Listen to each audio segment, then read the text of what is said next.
Well, we're better than technology is clearly at the moment. So Neil, my dear friend, our dear friend, is in London, England.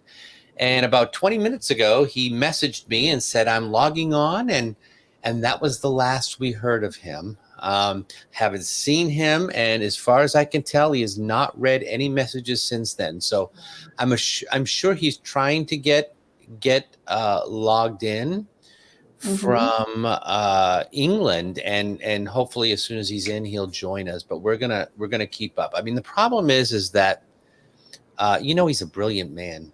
He's a Oh my brilliant. goodness. How many books has he written? Over 50? Well over 50. Well over Oh, 50. absolutely. Yes. I just am not qualified to talk about Dracula. Now I could talk about the Count from Sesame Street. We can do that. That's about where my qualifications are. Hey, Russell, how are you, my friend? Hi, Russell. Yeah, Russell, Russ has a show on can you Talk. find Neil for us? You found him. Russell is from the UK. Russell has his own show on Pulse Talk Radio, Essex Ghost Hunters live in the UK. So we're really glad that he's here with us. And we're just, keeping our fingers crossed and hoping that Mr. Storey shows up. And if he isn't, if he can't, if there's a problem with technology, I promise you we'll have him back on the show because he's really a great guy. Oh, my goodness. He is.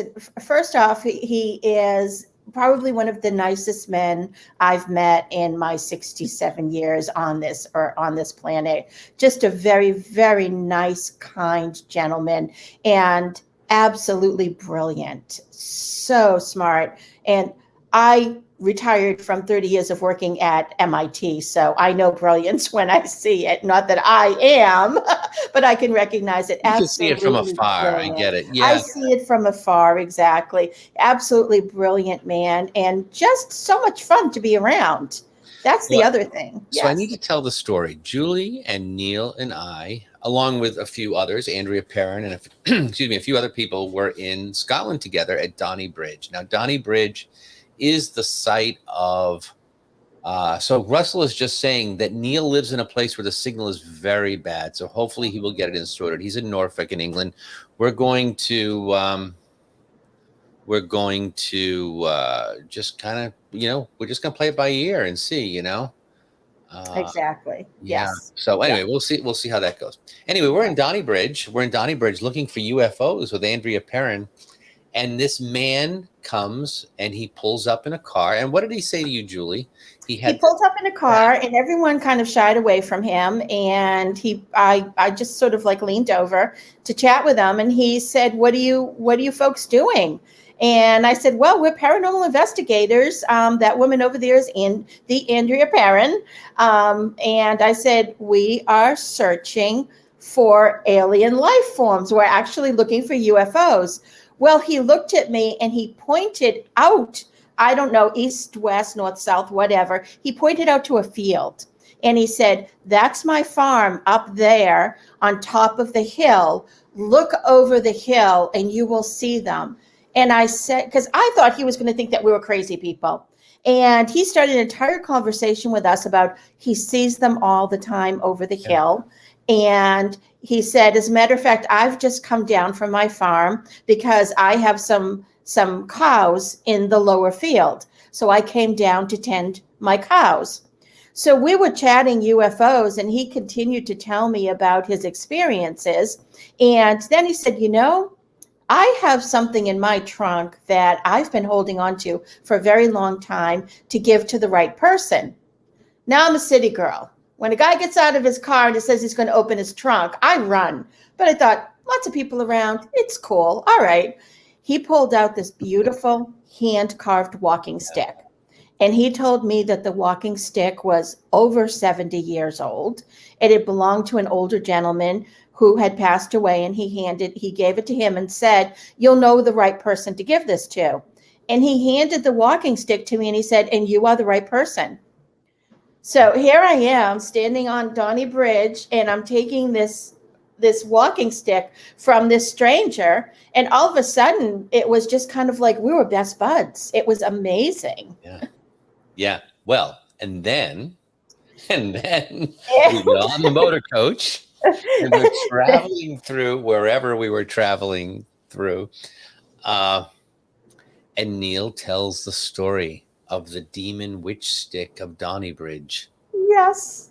Yes. And you have Which to say it with his accent because it's really absolutely, quite which he made up on the spur of the on moment. the spot. But he had the entire group on the edge of their seat. And Absolutely. people are looking at each other going, isn't that like, didn't you just get a stick from And somebody? our friends Cindy and Barbara were sitting across from me. I looked at them like, what's Yeah. happening? And Margaret was there behind us. Margaret Yeah. Florio was behind us.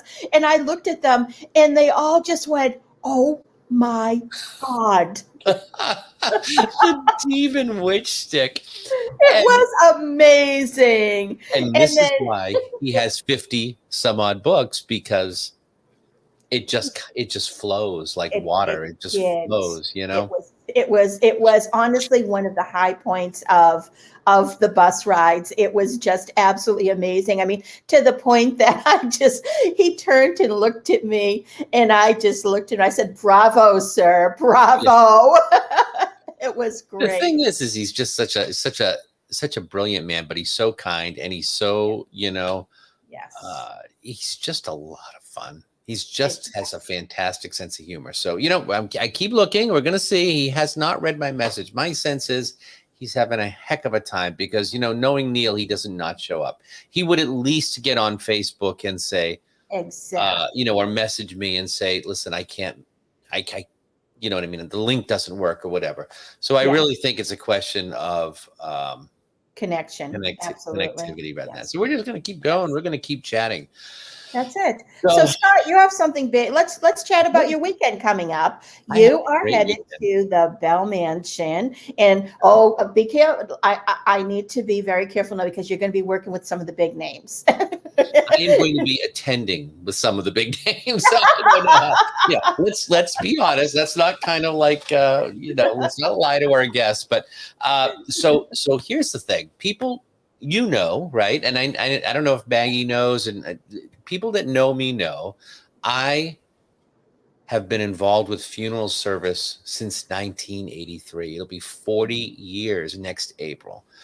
I was a licensed funeral director for many years. I owned 3 funeral homes. I was on the board of directors of the Massachusetts Funeral Directors Association. I mean, I was all in, right? And all those dead people, thousands over the course of, 35 plus years, not one of them talked to me. Not one, Julie, until I got out. Well, my agent gives me a call and she says, Scott, there's a place in Fort Wayne, Indiana that I really think you should go to. It's called the Bell Mansion. And I'd heard of it, but I didn't really know anything about it. Well, the Bell Mansion used to be a funeral home. It was the town funeral home. And really, only up until a couple of years ago, it was the town funeral home. I think these people just bought it. Yes. So she said, I really would like you to go. And I know they want you to come back next spring and do an event and, this, that, and the other thing. So this event going on this weekend is an event with Jason Hawes from Ghost Hunters, Shari Di Benedetti, and of course, Satori Hawes, his daughter, and Cody Desbian. And they are doing this celebrity ghost hunt and paranormal expo kind of thing that's going on Friday and Saturday at the mansion. So this is going to be a lot of fun. This is their event. It's not my event, although, I am going to be there doing readings and, hanging out with, like I said, hanging out with the cool kids, you know what I mean? First time in my life I've been allowed to hang out with the cool kids.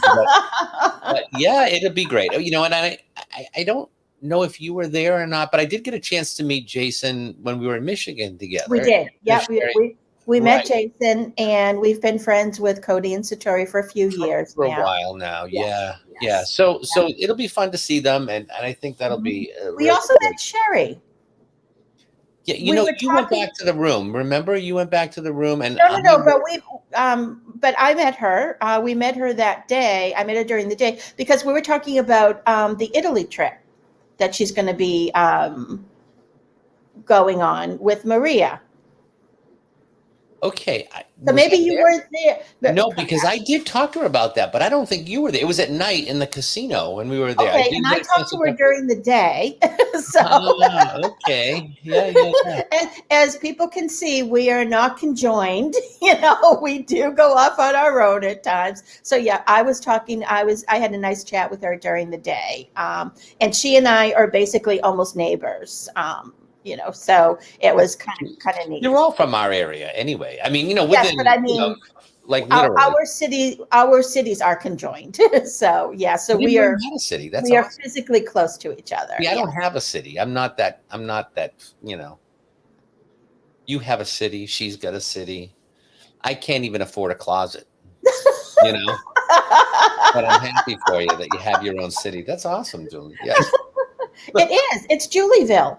It's It's Julieville. Julieville. Yeah. Yes, and you're always welcome to visit Julieville at any time whatsoever. Just have your agent call first. No, I'm just Yeah, I know.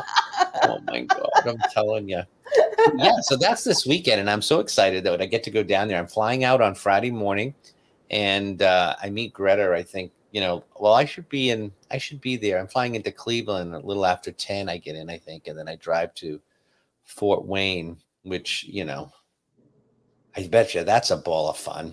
Fort Wayne, Indiana. I've never been, but other than the haunted I'm place, I hear I'm it's a lot sure of fun. fun can be had in Fort Wayne. You know, But I this say is if you true. have time, go to the Rock and Roll Hall of Fame. Where is that? Oh, Marion. Hey, Marion. Laura Lee, how are you? Good to Rock see and Roll you. Hall of Fame is in Cleveland. Do you remember when we were coming back from Madison? We flew Yeah. out of Cleveland. Yeah. And I walked past the Rock and Roll Hall of Fame souvenir shop in the airport.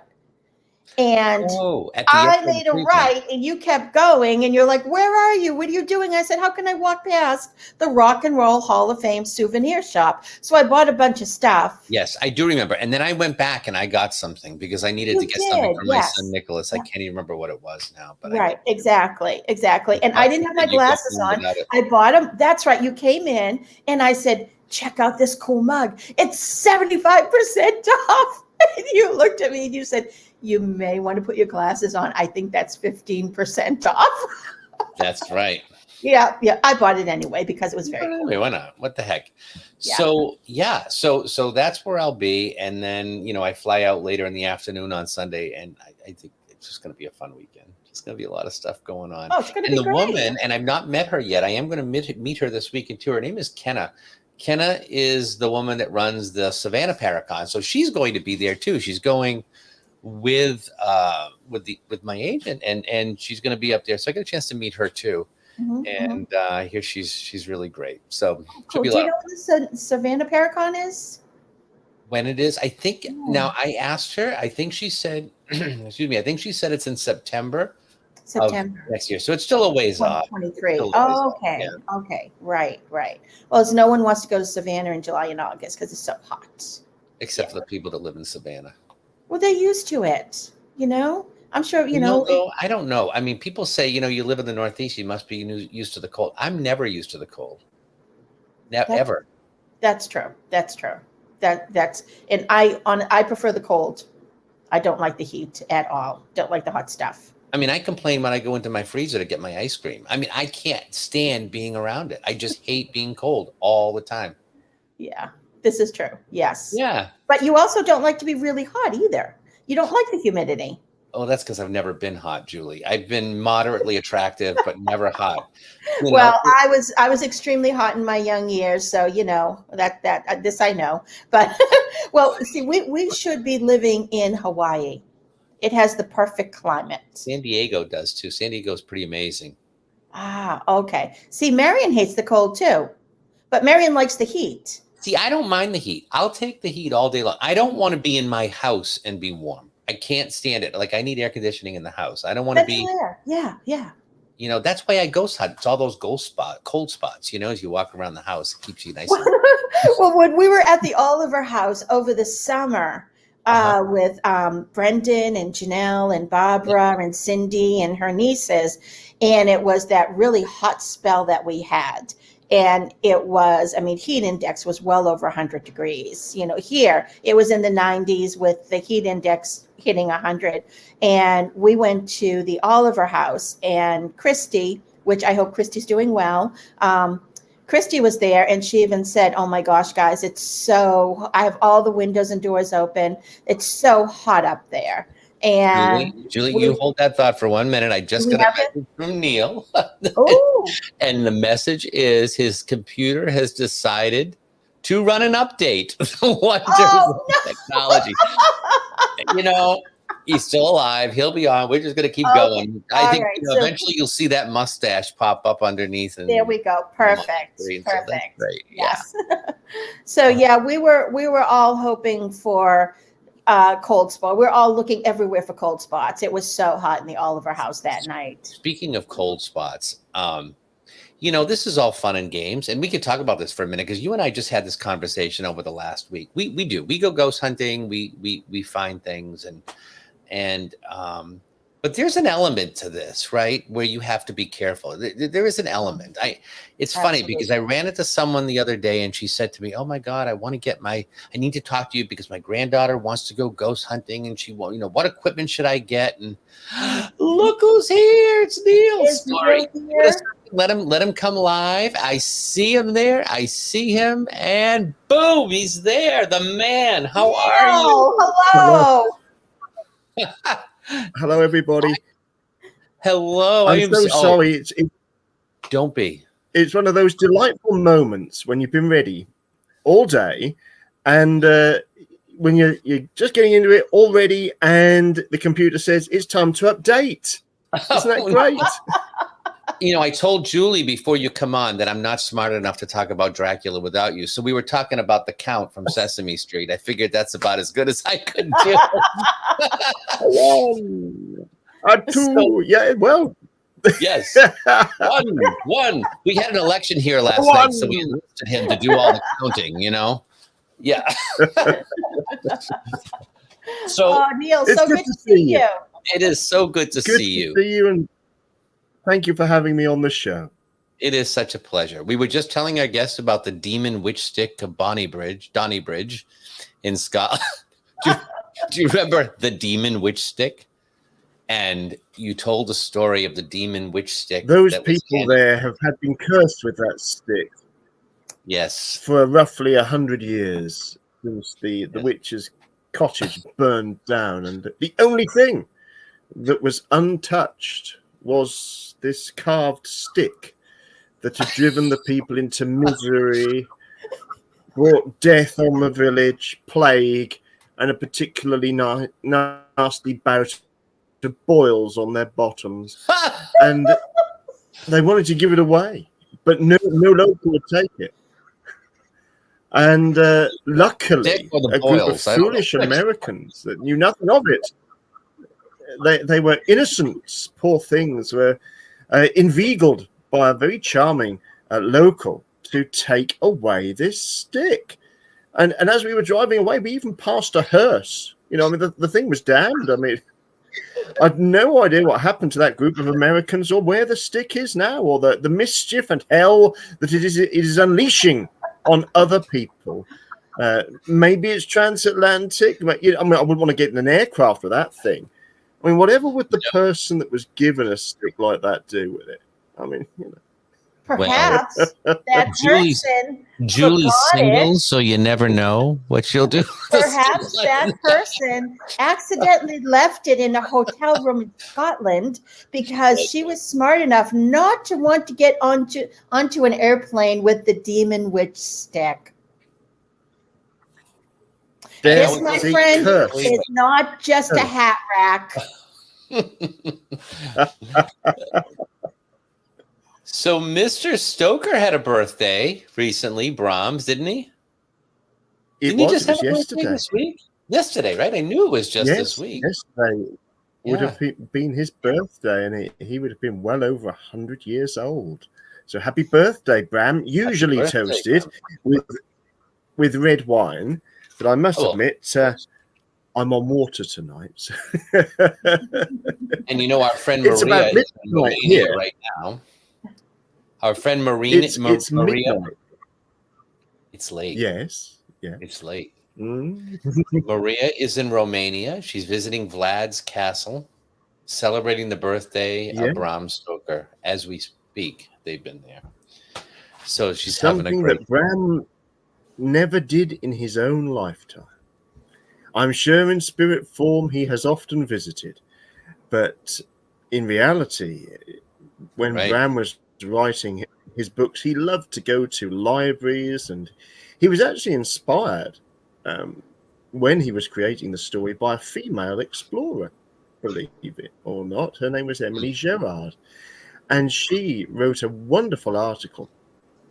It was called the 19th Century Review, and it was this Transylvanian customs, and that absolutely fascinated Bram, and that was one of his sources that he certainly drew on, and really drew his interest in that far-flung part of the European Empire. You know, people just didn't go that far. They had trains, but it was still a very spiritual country, and I think in many ways it still is.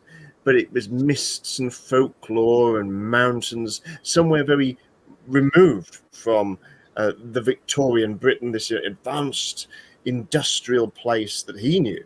You know, this was as far removed as you could get, but still on the fringes of Europe. It had a sort of piquancy to it he liked. When did he write those stories? How long ago? Well, it would be in the late 19th century. So really, he compiled the notes for Dracula over quite some period of time. Because the idea was, let me put it into some context. Bram Stoker, born in Ireland, 1847 in Dublin. And he wasn't a very well boy. He didn't walk until he was 7 years old. Oh, wow. So you could imagine that this young boy, from his bedside, was told all sorts of folk tales and legends. Some of them will have been Irish folk tales, where there are tales of sort of bloodsuckers, and that's quite intriguing, but dark characters like the Banshee as well, that wails when people die. And it's a very... Ireland, if you've ever been, and I hope everybody will get that chance, because that really is the baseline of Bram Stoker. That's his origins, and the stories which would have been told as a child, the things he would have seen, a land of myth and magic. But the young boy recovered his health at the age of 7, and he got a good education, went to Trinity College, Dublin, TCD, and he did, for a lot of students, you don't have a lot of money. He had to earn his way, so he followed in his father's footsteps into the civil service. But he wanted to go to the theatre regularly, and the old wages didn't pay for that. And so partly because of that, but also because, I don't know, he wanted to write, he wanted to get into publication, wanted to get into that world of writing. And so he started writing for local newspapers, reviews for theatre. And he saw this wonderful young actor, just starting out, called Henry Irving. And he eulogized him in the press, and Irving got to meet Bram, and they really hit it off at that time. And so in those early years, Bram had always had this idea that he wanted to write something for Irving that he could perform. So the real origins of the Dracula story are Henry Irving, the man that he idolized. Now, Irving had a meteoric rise because he took on the Lyceum Theatre in London. And the man that had really kind of boosted him up and given him those wonderful reviews, Bram, would become his acting manager. And so Irving adopts he does a lot of Shakespeare, but he also does this sort of Dante's Inferno, William Gorman Will's play. And that, can you imagine Dante's Inferno, the witch scene where there's this fire and flame and witches writhing around? This place is incredible special effects. And then you contrast that with some of the Scottish play, which, if you're an old thespian like me, you daren't say Macbeth on TV or radio. But that again gave him ideas of mysticism, of witches, of legends. King Lear, these were incredible performances. Bram wanted to create something, so it took a lot of years, really. So you can see all through the 1880s, as they're finding their feet in the theatre, the ideas cooking away, all these myths and legends that he loved. And then with the writing, I think you can find notes, they really start to take form in the 1890s. So it's a long process. You can see ideas from the 1880s, they're all there. Some of his early writings, things like The Chain of Destiny, where he writes of this young man being sent to an old house, and during the night, 3 old hags come to see him across the bed. Well, the point is, now theatre Bram thinks old hags are great, but what about if they're young, attractive, the actresses that he's seen play these dramatic characters? What if they're beautiful, but underneath they're hags for real? Is it an illusion? What are these women? But they start off beautiful, dragging across the bed. So these are the themes. Some of them are recycled, some are very original. So it's an incredible journey that Bram traveled to create Dracula.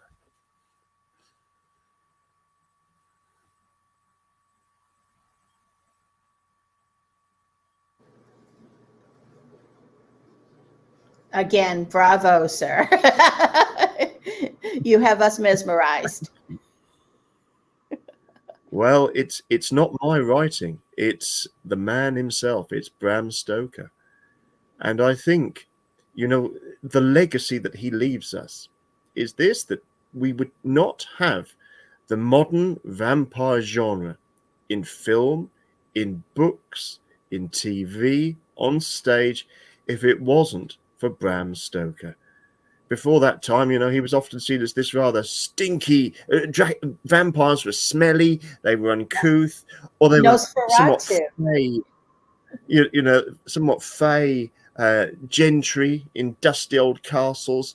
They just didn't have that sort of mystique that Bram brought to that role, based on so much of his theatre expertise and the people that he knew. What a gift he gave to this world. So, if you love your Buffy, if you love your Hammer films, if you love sparkly vampires of Twilight, that all finds its origins with Bram Stoker. Absolutely. And as you say, definitely a true gift he gave to us and our imaginations. Because before that, we did have the tales, but it was Nosferatu. Something awful to look at. That's an interesting thing, that and it's Bram used the word Nosferatu to mean, it's thought to mean just a bloodsucker. Right. But in fact, the true meaning of Nosferatu are the creatures of the night. So it could be a werewolf, a night stalker, a creature of the dark. But even that understanding of that word that has become to evoke the vampire, that's Bram Stoker's twist on that word. Incredible, isn't it? That's amazing. Absolutely amazing. Wow. I'm sure it is. I'll go back and listen to it again and let you know. Yes, we lost you for a little bit. Definitely having technical problems tonight. Oh, that's the third time. Well, but look, I'm getting back faster and faster, though, aren't I? Yes, you are. You're learning that interstellar travel very quickly, sir. Oh my gosh! And another thing, Neil, that you've written on too is Jack the Ripper. That's another one of your specialties, or that you've written quite a bit about. What's your favorite? I mean, do you have one that you really enjoy more than another, or are you? Every book that I've ever written, you've got to love the book you're writing. Right. It's you're having a relationship with it. You've got to love it. And I've been very fortunate the things that have motivated me over the years and interested me, I hope have interested my readers. So it could be military history, it could be what it says on my passport. If they had occupations on them, they don't anymore. But it would say what my qualifications are. My university years were as a social historian. So for me, it's the stories of people really between 1850 and 1945, mostly in Britain. But what shapes that world? Well, it's crime, medicine, and warfare. And so they're the topics that have run through my life. And sometimes if there's a particular anniversary, so for example, the First World War, a lot of my years really focused on bringing that alive and sharing it and getting, I love community projects, to hear what people's stories are, to hear what they have to share. So that's my life is social history. But when I have a bit of a gap of time, that's when I can really indulge the dark side. So that's where there's ghosts and there's legends, and that one pulsing vein throughout my life has always been Bram Stoker. I love the way that Dave Schrader pronounces it, Bram Stoker. I think Bram would have loved that. It's actually short for Abraham, you know. Bram's dad was Abraham, and they called him, he was one of several kids, but he was never Abraham Jr. It was always Bram. And he didn't just write Dracula either. He wrote several different books and novellas, magazine articles. He wrote poetry. In fact, if you ever get the chance, have a look at things like the Jewel of the Seven Stars, which is one of the first books where you have a reanimated mummy in it. So he's one of those authors that helped bring that genre to us. Stories of rats and creatures like that in old houses. He was very much the haunted house creator. And his style followed on people that he admired. So if you think about the way the book Dracula is written, it's written in different sort of ways of creating the text. So, for example, you'll have Dr. Seward. He'll be recording his text on a phonograph. Now, to us, that's really very old-fashioned. But in Bram's day, in the 1890s, that was cutting edge. And then you've got Mina is writing her diary and using a typewriter.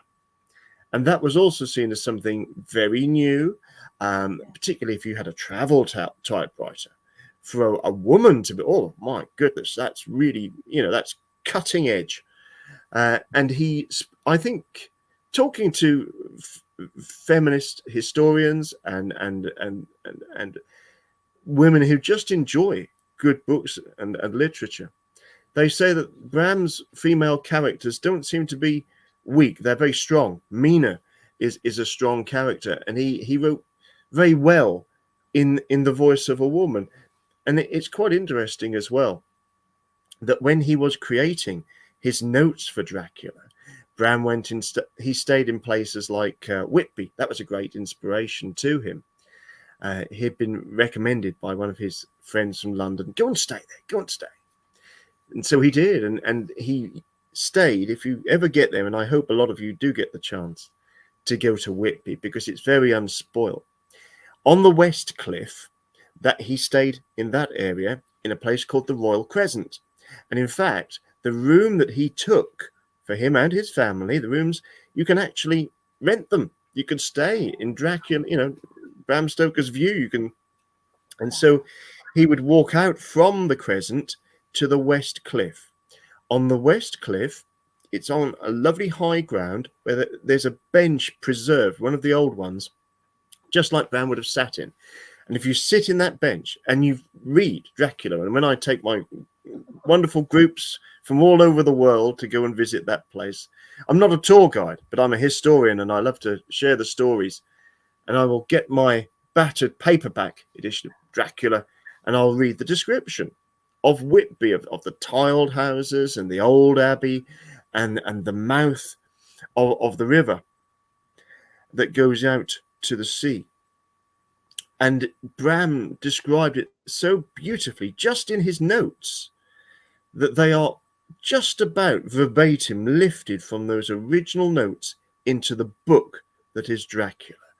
So it's his voice that he gives to Mina, and it just works so beautifully. It's the same spot when you stand on the West Cliff that he describes through Mina's eyes, seeing her friend Lucy, who has wandered over to the other side of the River Esk, and she's up the tall steps by St. Mary's Church, and there she is in the clutches of a tall, dark figure with glowing red eyes, and she has to go belting down, cross the little bridge, and up the steps to rescue her friend from the clutches of the creature that they soon discovered was Dracula.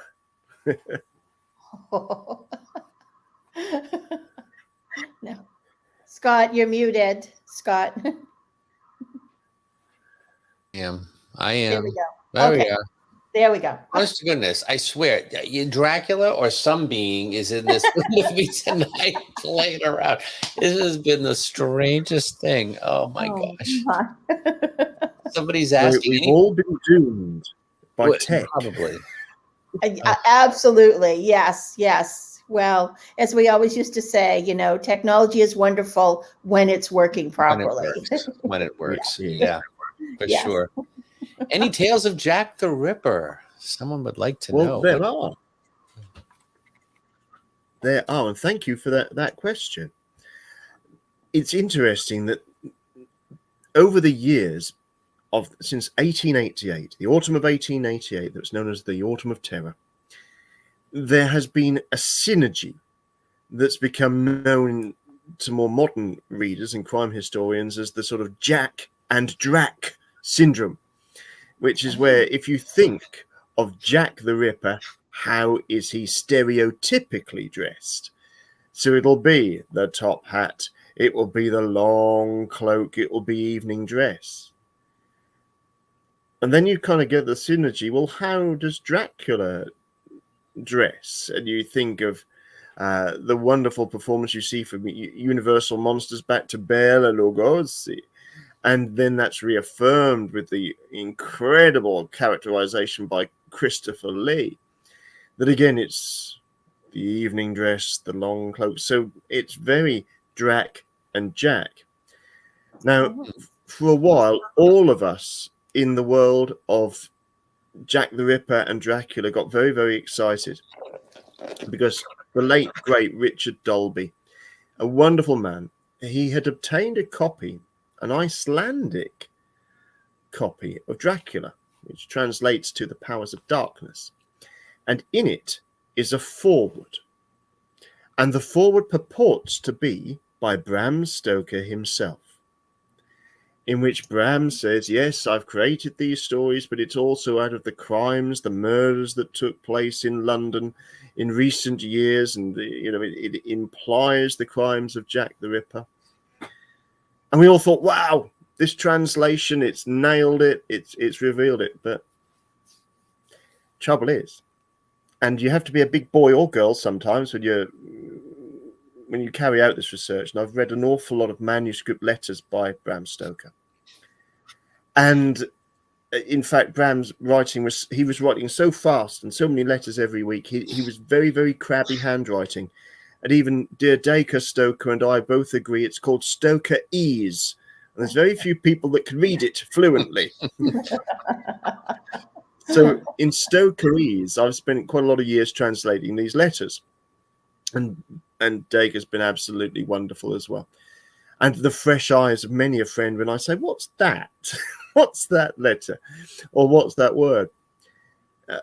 What's been revealed by my research, and I don't think I'm desperately unique in it either. I think there's been other historians that have thought, well, is Powers of Darkness actually because it's Icelandic? I mean, why are you going to produce a paperback of this notable book in an obscure country on the world stage as Iceland, when you'd think you'd go to America or somewhere else, with the first paperbacks? And it turns out it's a rip-off. Powers of Darkness, where everybody's been reading into it, And that's from reading Bram's own letters. He said his first book was actually, he writes to his friend, he describes it, it was actually translated. First foreign language edition is in German, and it's produced after Powers of Darkness. There's another version in Russian as well. So the firmest leads that we had for a little while that connect Drac and Jack, it's just not right. It's not true. We've got to kind of backtrack a little bit on that. But that said, you can see the influence in Bram Stoker's writing, that there is this Whitechapel vampire. It's a term that is used. It's used in newspapers that Bram was known to read, because Bram was an avid cutting collector, and he used an agency, but he also, you can tell from his scrapbooks that he kept for Henry Irving. They still exist. A lot of the archive of Bram's pretty good. It's dispersed around the world, but if you work hard enough, you'll find it. And you find the cuttings from the same newspapers. So, and he's in London at the time of the murders, for some of them. But he's also on tour with the Lyceum Company. So he's able to see the impact of the Ripper crimes around Great Britain. And, you know, a lot of areas, it's just, we're in a small country. It can fit into your state several times over. And you imagine if you have a known serial killer at large in one of your states, it's going to put people on edge. And it did. People all around, there were scares for Jack the Ripper all over Britain. And there was, of course, people saying, oh, he's not this vampire. It's not a supernatural beast. So you can imagine in the mind of Bram Stoker, oh, well, suppose it is a beast from a country that still is versed in the old ways, that suddenly comes to a modern world, a modern part of Europe, where we've dismissed all the old-fashioned ways, all the myths. We don't know how to kill it because we've dismissed it. So you see what I mean? The synergy is most certainly there. And he was writing while that was happening. Right. He certainly was. Yeah. So he could see it. Yeah. He was writing about it. He was also, we know, in the East End for at least part of that time in the November of 1888, because he was giving a talk at Toynbee Hall. So we can trace where he was speaking. Toynbee Hall's an interesting place. It's what they called a social settlement, so that those from universities could come and do social work in the East End in the 1880s. It was really groundbreaking for its day, and it was seen as a place of education, but also it had outreach into the community. So Bram's there. He's able to talk to the people on, either working with the people on the street, but also, if you want a really good connection to Jack the Ripper, this still stands. This has not been disproved. Bram Stoker had a best friend. Now, if you think about it, the notions of relationships with men are misunderstood nowadays in some ways. And of course, in those days, close relationships between men, if they had any element of romance to them, oh my word, that you could end up like Oscar Wilde for that. And it was a shame, because it was a beautiful thing that strong friendships could exist, like, for example, Sherlock Holmes and Dr. Watson.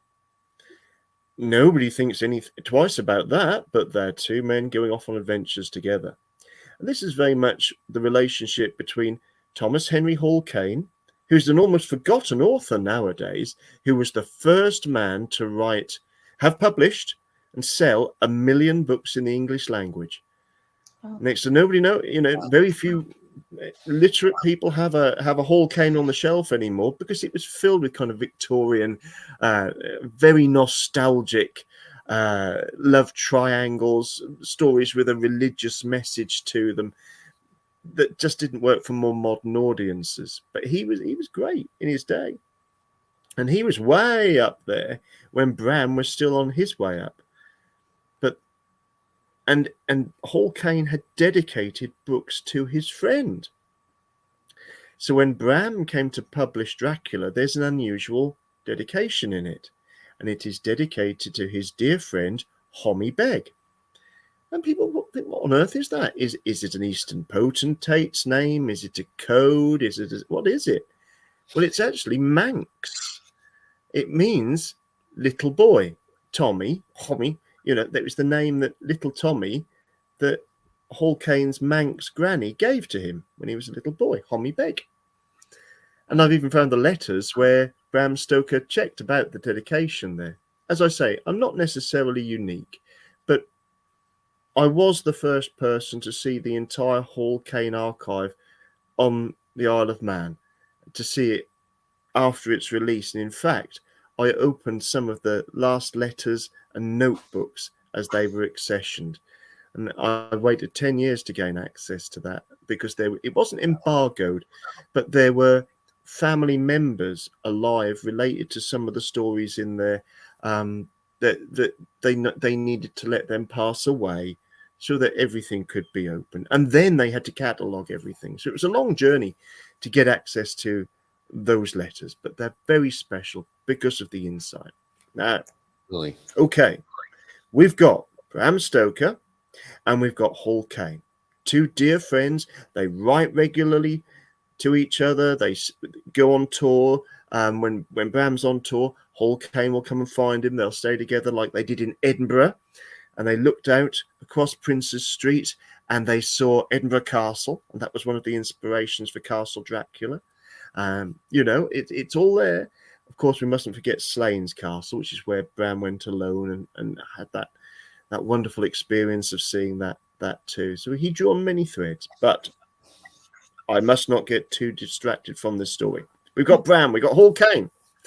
When Hall Caine was a young aspiring author and newspaper reporter in the 1870s, he was in Liverpool.